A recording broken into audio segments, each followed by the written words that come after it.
Hello and welcome to episode 4 of The Hex with myself, Armand Kafai, John Arnold.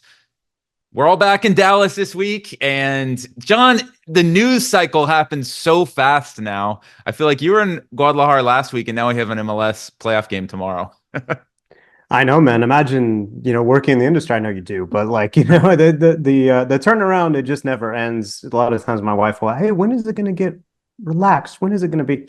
Never. We have soccer all the time, and we're not the ones running around. So there is a 2-week relaxation time. It's nice because it is around the holidays. If you work in American soccer and North American soccer, the holidays are like the one time where there really isn't a lot going on. Whereas in England, obviously, they have like Boxing Day and stuff like that. But I remember at FC Dallas, the office was closed from like the Friday before Christmas to the Monday after New Year's. So that was always like the one time where it does stop, which is nice because it does coincide with when you need to be around family. But Armand, you had your first taste of TV soccer commentary a little bit this weekend. You hopped on the sticks with me in Commerce for the Texas A&M Commerce women's soccer games, D1. How'd you enjoy that?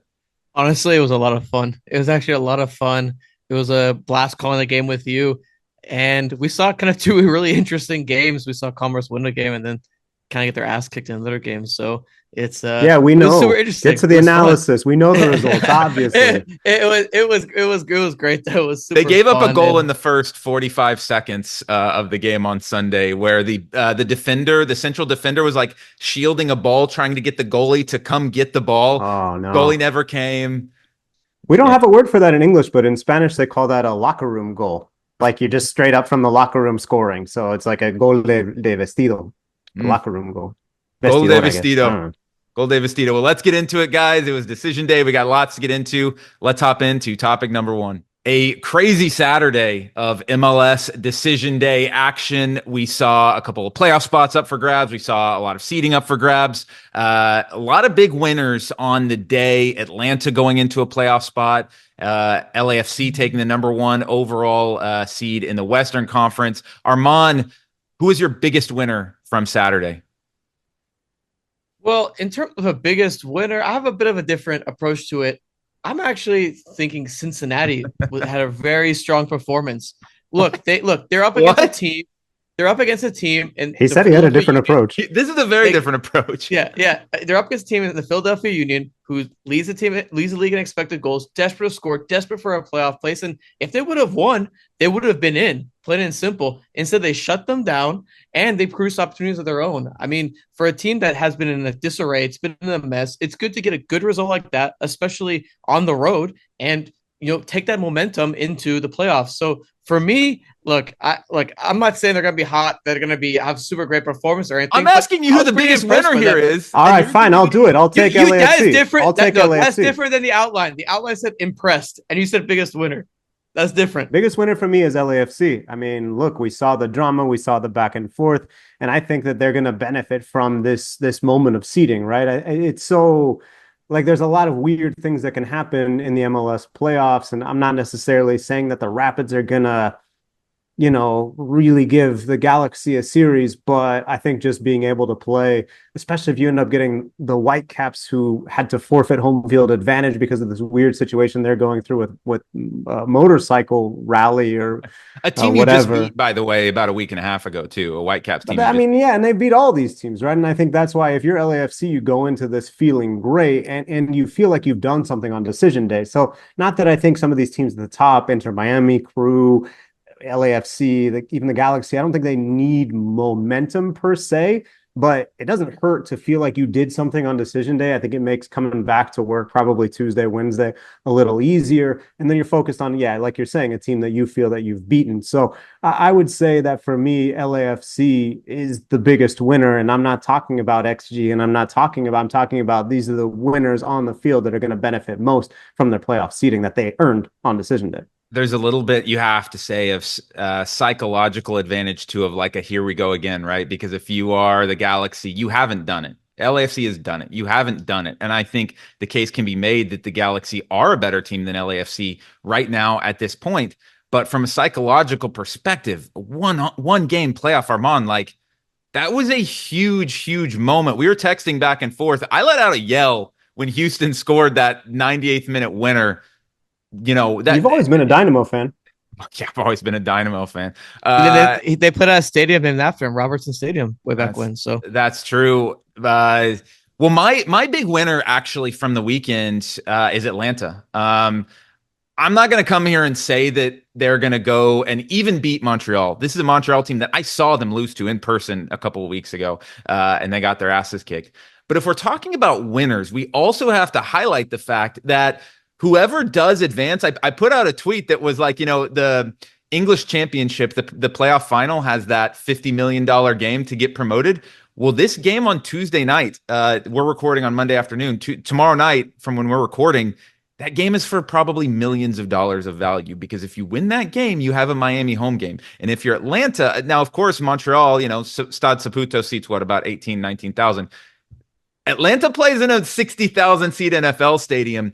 Probably at least $5 million that they're going to be looking at of ticket revenue in this one. And guys, we're going to talk a lot about Miami, but there is one team that they haven't beaten in 2 games this year. They've won all but 12 of their games. They have not beaten Atlanta. And that is a team I guarantee you, they are sitting there watching that game on Tuesday night, wanting Montreal to win that game and not Atlanta. Oh, you're guaranteeing that. Well, since you guys changed the prompt on me, the team that I think benefited John, I'm very mad about that. I would be too if I picked Cincinnati as my biggest winner. Yeah, who impressed you the most versus who actually gained the most? Dude, who gained the most? I'd probably say, to be honest with you, I actually go Charlotte. Charlotte was able to get out of that 6-7 range and jump up and play Orlando, a team that, they've given them issues throughout their existence. So for me, I have Charlotte jumping up and actually getting to that 5th seed as well. Sure, they might play Miami in the second round if they get to that point, right? But I think it's a far better proposition for them playing a team like Orlando versus a team like Cincinnati or Columbus. So you would rather go a Cincinnati and a at Orlando at Miami route than going an at Cincinnati at Columbus route to make the conference finals? Yeah, because either way, you're almost dead in the water when you go to the semifinal. You're playing Miami or Columbus. Two of the best teams in MLS by far. So, I think either or you have to pick your poison in the first round. I think Orlando, we've seen cracks, right? They lost a decision day game that you mentioned, I think, a while back. That wouldn't be an issue for them, but they lost to Atlanta. So, I think in the end, there's definitely cracks in the Orlando matchup that I think Charlotte can take advantage of. I disrespect all these mid-East teams that y'all are picking. Too. And that's why, for me, it's got to be LAFC in the West securing that spot. I will say, Daniel, I like your angle about Atlanta maybe making some cash. And I do think that it gets vibes going in a good way before the offseason. But obviously, no one thinks they're going to advance past Miami. And we really need to see what that team looks like with a new coach, with a new sporting director. But hey, you'll take all the vibes you can get after the year they've had. Gentlemen, 2 league records were set on Saturday, kind of at the top and the bottom. Inter Miami set the league record for points. Congrats to them. And San Jose set the league record for allowing the most goals in MLS history with 78. Which one, John, is a tougher record to achieve? No, come on, man. It's got to be the Miami. We've seen MLS teams ship goals before, although never in this quantity. I think we haven't. That's what I said. Not in this quantity. I think, if you were setting out to get that, you definitely could. What do you say about San Jose? I don't want to spend much time on it, man. I'd rather look at Miami. I just think that it's a good accomplishment, and in a year where it felt like they should be doing everything and they should be winning everything, they more or less did. We saw them with the supporter shield in front of their own fans. We saw Lionel Messi win this contrived award from Marca as the player with the most trophies ever trophy. But I get it, man. Any excuse to sort of reward Messi and have him show up and do an interview, I get it, right? But I do think it's worth noting that this Miami team, it would have been easy for them to flop. And I think like last year, I was not a believer, and I was right to not really believe past the League's Cup run. But this year, I think you saw the indications. And I would say real quick, Armand, one thing that I think is really worth underlining is that Messi, when he played with Argentina in the international break that just wrapped up, he said in the interview, they're saying kind of like, hey, are you done? You think he'll keep playing for Argentina? And he kind of gave a non-answer. But one thing that he noted was that he didn't really get a good preseason because the club needed to do the travel that they did. And that's totally, I mean, they didn't need to do that sporting wise. That was something they felt they needed to do financially. And yet, despite going to El Salvador, Dallas, the Middle East, Asia, I forgot about coming that back, they still won all of these games and they still got the points record. I don't think they're going to replicate that, even though it kind of worked this time around. But to me, Armand, it makes it all the more impressive that they were able to get this mark. And they were able to get this mark while missing Messi for quite a bit of the season, right? They were consistent all throughout while missing Messi. But I will say the San Jose record is pretty funny. I mean, 78 goals, allowing almost 2 goals, or actually above more than 2 goals a game, which is nuts. I mean, I think a team that's pretty laughing right now is the Revolution, because they're just under there at 74 this year. And hilariously, DC have allowed 70 plus goals in 2 of the last 3 years. So, I mean, I like, we always like talking about the good, but geez, 78 goals. That is rough, man. That is just rough. So why does this achievement, though, from Miami not feel like such a big deal to me? Like, is it just me here? Because they're 12-1-3 in their last 16 games. They've been incredible. I feel like it's been a bigger achievement what Columbus has done than what San Jose is, or than what Miami has done. But it's not. Obviously, like, you give them their flowers. Is it because it feels expected? It feels like the chalk play for Miami to set the points record? Yeah, sports are always our expectations, right? You're an OU fan. Yeah. You wanted OU to make the SEC championship game this year. Well, that was never going to happen. If your expectation was for them to make a bowl game, okay, fine. You're probably feeling good, right? I mean, no, I'm just saying, like, I think sports are always about expectation, and the fact that we expected Miami to be good coming in, and then it was quite clear early, these guys are really good, I think meant that, most weeks nerds like us were pointing at other games and say, Miami will beat the Revs, Miami will beat Montreal, Georgia beat Mississippi State again, like, great. I think that they're, and in the East, again, not to be that guy, but like, I just don't see that many teams that I aside from Columbus, I don't see that many teams where I'm like, yeah, they're going to give Miami a game. So to me, that feeling of inevitability is why it's not getting as much hype as maybe it should. I also think it just doesn't matter, man. Like, we don't remember that the Revs had the record. I barely remember that until people started bringing it up. I don't think it really matters that much, to be honest with you. What you care about, and we talk about this repeatedly, especially with the Supporters Shield, is who's lifting MLS Cup. Look, I'll be honest. Cool, you did the points record and an unbalanced schedule. Awesome. Good job. Proud of you. But am I going to remember that? Probably not, unless you win MLS Cup. And then we can talk about, they broke the points record and they won MLS Cup. But how many people care about the 71 points that the Revolution had when they got bounced into the second round? Well, and I just got to say real quick, by the way, that game on Saturday, I got to go on a very short rant here. That defending was an abomination. Okay. Like, watch the highlights of the game. It was a joke. It was a total joke. That game was a joke. Do you look at the goal that Calendar allowed, where it just dribbled through his hands? A horrific goal to give away. And then you look at the defending that the Revolution were doing towards the end of the game.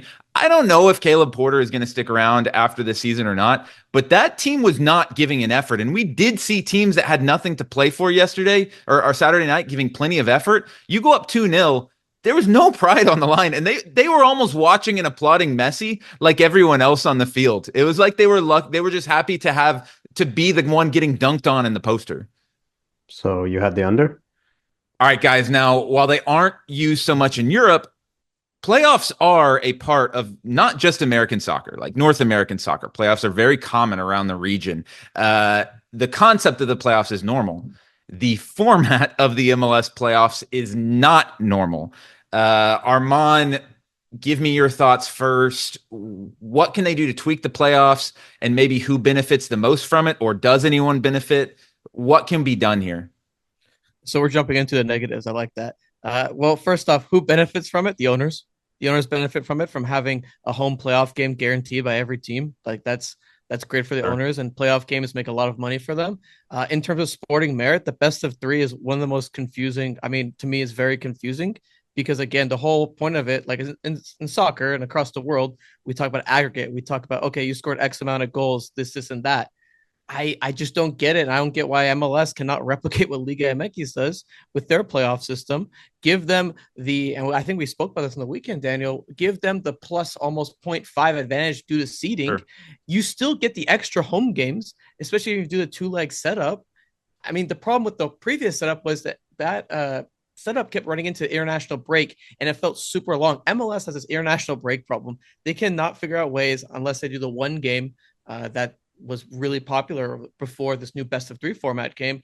And they just kept running into this, this November break's a big gap. We have it again. So this best of 3, I mean, I'm not a big fan. I just don't get why MLS cannot replicate what Liga MX does, John. I mean, you covered a league and we see the seeding and how that plays a role if the teams are drawn. I just don't get why they can't replicate that system. Just have the final be one leg and call it a day.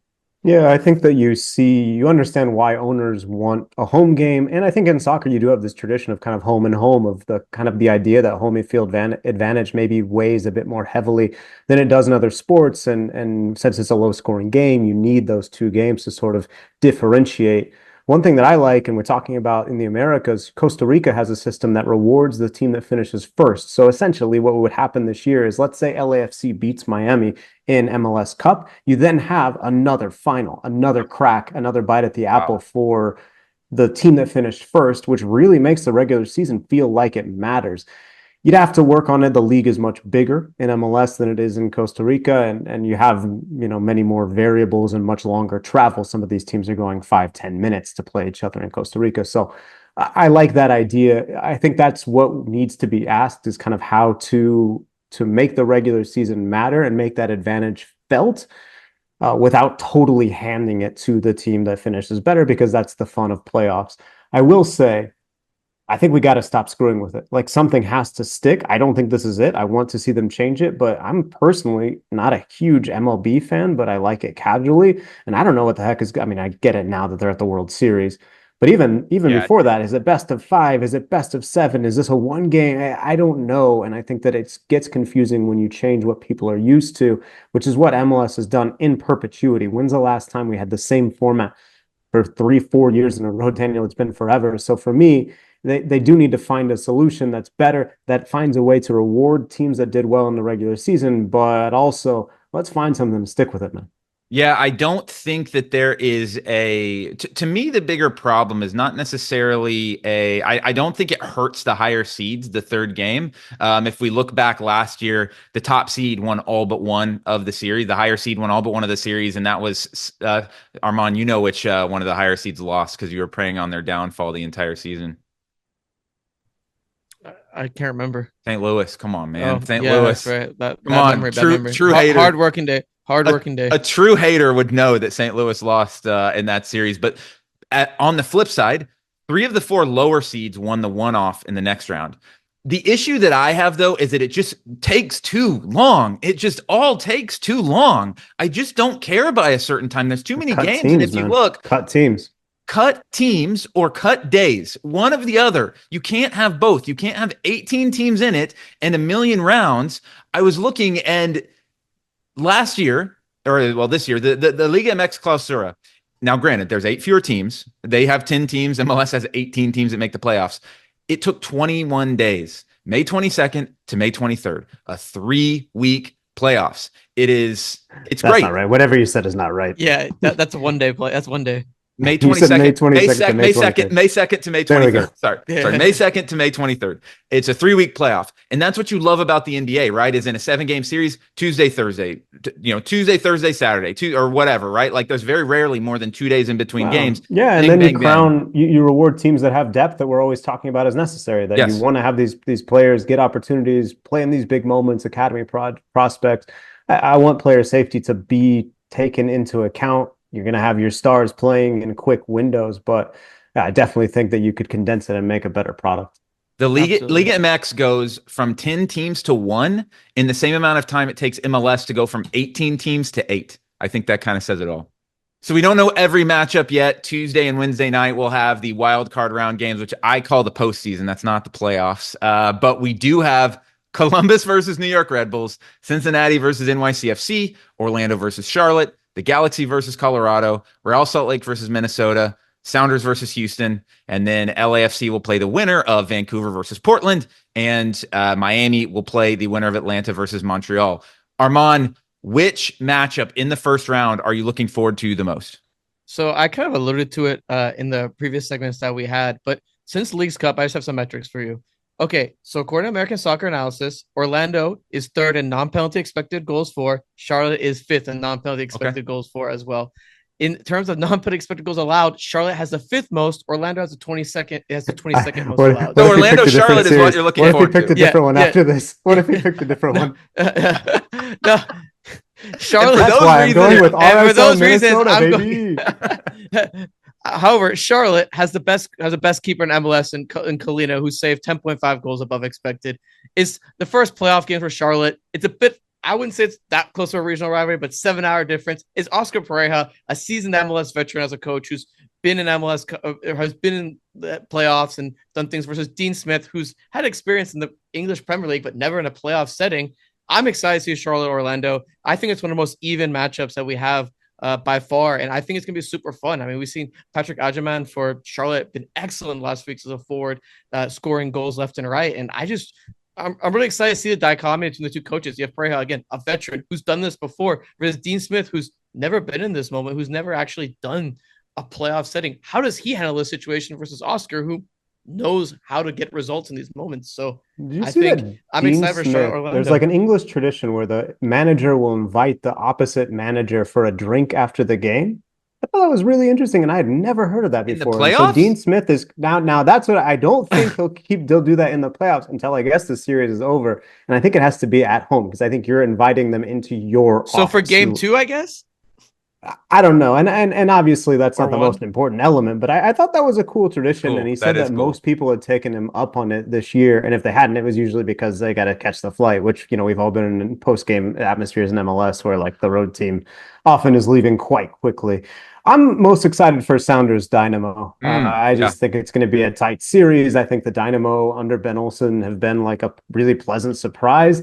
The Sounders have had, I would call it a roller coaster season. It seems like it's been up and down. Going up at the right time. Going up, and that's what we've come to expect from the Sounders. So I think it's a series that when I look at the series overall, to me, it's the most evenly matched. It's the one I'm most sort of intrigued and puzzled by. I don't see a clear team that I think is the obvious favorite, where in most of the others I do. I guess it makes sense kind of where it falls on the table, but that's the one I'm looking forward to most.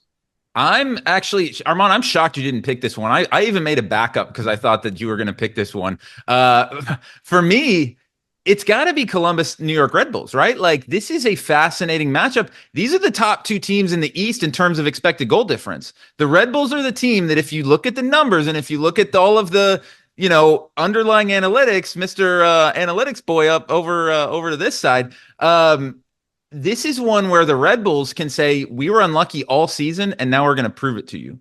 And they also played on decision day. And by the way, in that game, Columbus went up 2-0. They gave up a 2-0 lead. The Red Bulls tied it on them, and then Columbus scored like a banger game winner right at the end, which great goal. But to me, this is a game where it's kind of like you don't want to say like a Columbus light, like they're in the same league, but Red Bulls and Columbus play in the same sandbox in a lot of ways. And I think it's going to be very interesting to see. And anyone who has been listening to this show, our few listeners who have started from the beginning know a Columbus hater. They know that I have been saying I'm not a hater of Columbus. I'm just saying no one has done what they're trying to do. No one has done what they are trying to do. Wilfred Dancy. It's okay. Let's see what happens. I think that's a 2-0 sweep, Daniel. I don't know. I mean, that game in decision day, it had very little for Columbus, and they put out a rotated side. I would look more at that 3-0 result. I know it's way early on. It was way much early on in the season, but that result was a lot more dominating, and Red Bulls were a lot better back then too. So, I mean, for me, I think that's a 2-0 sweep like that. So, I mean, I think the two games that, John and I chose are the ones that are more likely to go to 3. Let's get into predictions, boys. Who doesn't like to make some predictions and then talk a bunch of shit after they're over? No one will say anything if I get all of these right, but I'm sure people will be chirping But that's for you to flex. That's for you to flex. Like you were doing last on Saturday night. The guy keeping a list. Gift. Yes, from The That's Office. me. Yeah. Yes, Oh, is it Ryan? It's Ryan from The Office. Yeah. Ryan from The Office. I'm going to get us started here with playoff predictions. And what we're going to do is we're going to go conference finalists, conference champion, and then MLS Cup winner. So I'll start us off. And in the West, conference finalists, give me the LA Galaxy and the Seattle Sounders. I see this as the year that the Sounders are going to finally get past LAFC.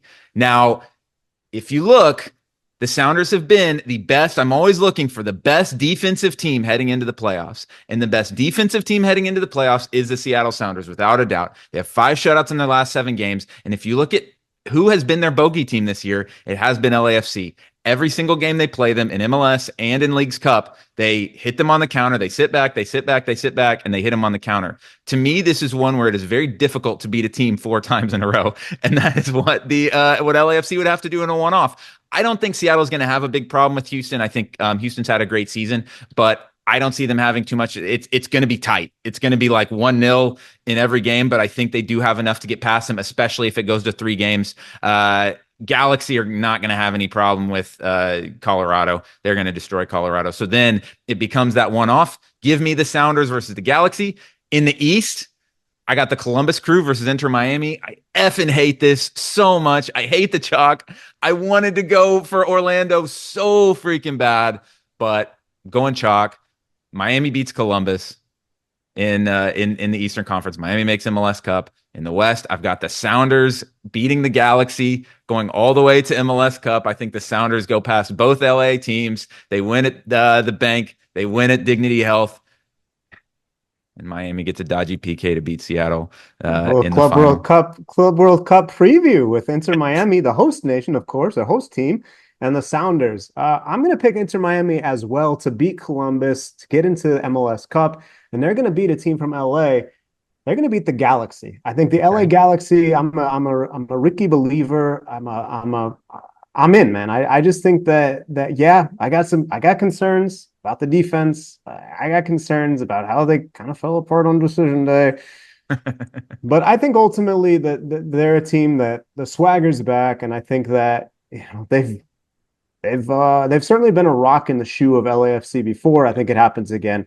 I think it'll be the Galaxy falling to Inter Miami, kind of a Hollywood final. Those are some of the teams that we always talk about, these, big name DPs wanting to go to. And it's actually kind of happening now. Like I think we've talked about it for so long where it's like, oh, Miami is so sexy for big name DPs, LA Galaxy, LAFC. It kind of looks like that now, actually, where you've got these teams on the coast. And I think it'll actually show in the playoffs the way that these teams have spent, the way they've built. And I don't see anyone stopping Miami, Armand. Daniel, I love the Seattle pick. I think it's a very interesting one. That's one I definitely considered. In the West, I have an El Tráfico. I hate going chalk. I hate it, but I had to do it. I think the Galaxy actually have a tough game against. I have Minnesota advancing into the second round. I think that's going to be a really tough game for them. And then they're going to go to the Tráfico and lose at is it BMO Stadium? Is that what it's called now? Against LAFC. I think LAFC will reach the final again. I think, look, they've been super hot recently, and especially when they play at home, they're just very different. They're very different. I mean, their numbers at home are just completely different. And to get that 1 seed, like you guys had mentioned in the first segment, Johnny, you mentioned the first segment, it was super important for them. I think it's going to cause. I mean, not as important as what FC Cincinnati did, obviously, but But in the East, I also have to go chalk. But I think Columbus will have a difficult game in a hell is real rematch. In the semifinal, I think Miami will cruise through to the final. But in the final, I have last year's MLS Cup rematch. LAFC Columbus. I think Columbus figures out a way to beat Miami and their magical season comes to an end. And I think Columbus repeats and the boogeyman continues. Would it be fun to watch? You can't boo his pick. No. I want playoff chaos, guys. I want this to be the playoffs of chaos. Come on. The thing is, man, like legitimately, there's 4 good teams in MLS this year, man. There's no one else. You guys are fading the Sounders at your own peril. Fade the Sounders at your own peril. I mean, that's fine. I don't think it's a bad pick, and obviously anything could happen. Armand is trying to hedge over here, saying like it'll be close, but like no, but No, I'm trying to be nice. The I difference. do think that when you look at these teams, there's a clear line, right, between two teams in the West. There's a clear gap, as you're Two saying. teams in There's the a East. definite gap. Let me say this about LAFC. Yeah, they've won 5 games in a row. Bully for LAFC. They beat FC Cincinnati, St. Louis, Sporting Kansas City, Vancouver Whitecaps, San Jose Earthquakes. Yeah, if their road to the final is playing a bunch of teams that didn't make the playoffs, great. Their previous 5 games, they didn't beat Houston twice in a row. They lost to the Galaxy. They drew Austin. They drew FC Dallas. They drew RSL. They lost to Columbus. They have the 1 win against the Sounders, which obviously was a great win. With Seattle right now too, man. I mean, like you say, like, oh, well, they're getting hot now, but they were bad before. Nah, I mean, and I think the problem is that like when you list off some of these teams, you can put some of the teams that made the playoffs in this list of teams that you are met on or you think haven't been playing well, because some of them just haven't played well most of the year. That argument against the Sounders is wrong. Look at who they've played recently. They beat Colorado. They beat Vancouver. They beat Houston. They beat Columbus 4-0. They beat Minnesota. Oh, the 4-0 game where they didn't have a keeper for half. Yeah, wow. They beat Columbus. Yeah, wow. That's a big time result. Who was the right goalkeeper? There. Yeah, when Zawowski was the keeper. We're counting that game? Like they could do it. Like I'm not saying they're not, but they lost to Portland. LAFC. They lost to LAFC. Okay, they beat Minnesota. They lost to LAFC before that. They beat Pumas. Ugh. Up the Sounders, baby. Up the Sounders. Wow, that bias coming back. All right, we'll wrap it up with a segment not about MLS. We can't do 6 out of 6 for MLS. This one is a story that's still going to be simmering over the next couple weeks, John. I'm sure you'll be paying really close attention to it. Right now in the NFL, there are games being played in Europe. They just played a game at Wembley. They've been playing at Tottenham. They got a game in Germany very soon. The NFL has really championed playing league games abroad. And of course, it helps when there is no other league in the world, really. We are seeing, though, that La Liga is really wanting to play this Barcelona versus Atletico Madrid game in December in Miami. John, what are you hearing about it? And do you think ultimately that this happens? It's definitely going to happen. I mean, I don't know about that game. I don't know about the Barcelona Atletico Madrid game on December 21st, which is exactly 2 months from when we're talking right now. That seems ambitious, but of course, the plans have sort of been in place for this for a long time. They wanted to play a Girona match there back in the day, and that was what led to the lawsuit, which then FIFA kind of pulled out of. And it seems like everyone's kind of said, okay, I guess it's fine now, because FIFA is sort of saying that they'll either change the rule or won't enforce it. Once we get clarity from FIFA, I think that the Liga matches will get played here. Liga MX matches will get played here. And you're going to see some random games that might not even register for even our audience, even soccer sickos. Remember that one of the games that was the effort was made to take it to Miami. Yes, there was the La Liga match, and there was also a match between Barcelona of Ecuador trying to play Guayaquil City in Miami as well. All these leagues want those dollars. They want to reach those immigrant communities, and it's just going to happen. If it's allowed, it will happen. There's too much money to be made here. My question is, when does that demand dissipate? When do people stop caring?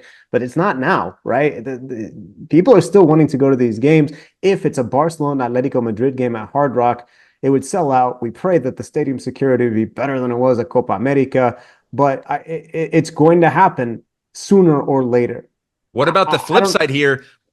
I think MLS would love to play a game in Spain. Wouldn't they love to have Messi's Inter Miami play play the Galaxy with, not that Ricky Puig is selling out stadiums, but a Galaxy versus Inter Miami match would be great. Is that a bridge too far, Armand? Are we going crazy here? I actually don't think you're going crazy, because I think Don Garber would definitely consider that, right? Like you can kind of see the way that MLS's model is very almost profit driven to a degree. It's very finance heavy. I mean, why wouldn't they want to do something to expand their audience?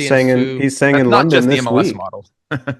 Well, yeah, but I mean, he's saying in London this week that he thinks that European owners are jealous of what MLS has, and people, reacted somewhat derisively. But he's 100% right. If you're an owner of a club, look at Liga MX. You talk about the relationship that they have now with Leagues Cup, with best practices, with the kind of interchange of ideas, not just players and games, but ideas that goes between MLS and Liga MX. Has it led to Liga MX looking more or less like MLS? A lot more. They paused promotion and relegation. We see a lot of the different structures off the field looking much more like what is happening in MLS, because it is a owner friendly league to encourage that investment, to encourage people to make bets with their money that ultimately are not as risky as if you buy a team that could get relegated and lose all your money or lose your license or lose interest.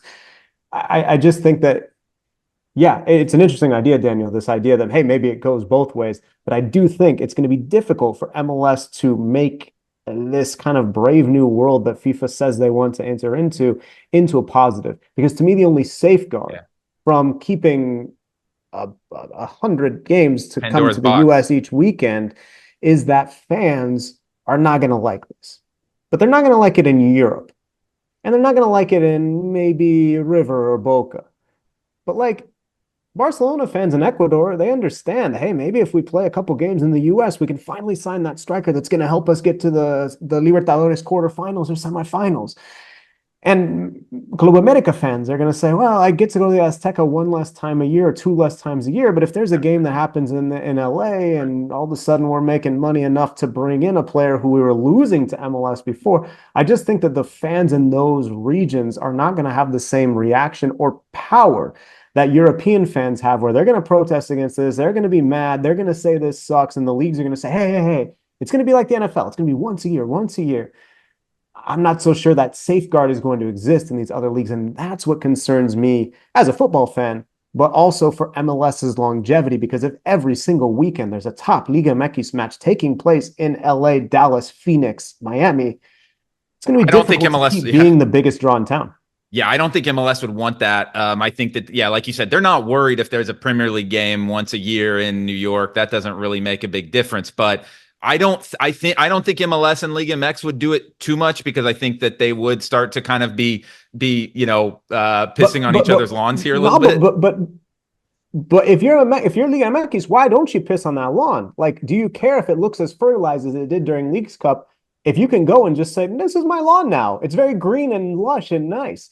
I don't know what Leagues Cup serves if all of a sudden Mexican teams can make those American dollars and get those fans in the stadium. I guess the question is venues, right? You say like, oh, like what if you put Barcelona, you put Messi versus Push, and you did LA Galaxy versus Inter Miami. Well, Barcelona says you can't use the Camp Nou. What are you going to do? There's stadiums, there's other venues, but I think it's going to be difficult, and the same could be true for the US, right? But I don't know, man. Money talks, and I think it's going to speak pretty loudly if we enter this era. Well, that'll wrap us up for the Hex episode 4, gentlemen. Good times as always. We will catch you next week.